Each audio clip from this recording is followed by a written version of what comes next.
জীবনটা কত অদ্ভুত, তাই না?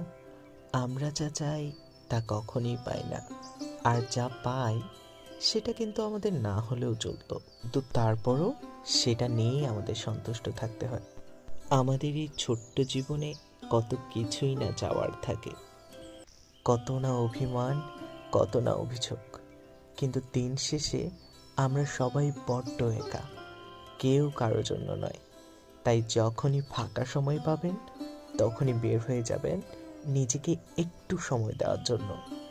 নিজের সাথে গল্প করুন, নিজের মনকে জিজ্ঞাসা করুন সে আসলে কি চায়। দেখেন, জীবনটা হলো এমন, আজকে আছি, কালকে থাকবো কিনা সেটা আমরা কেউ জানি না।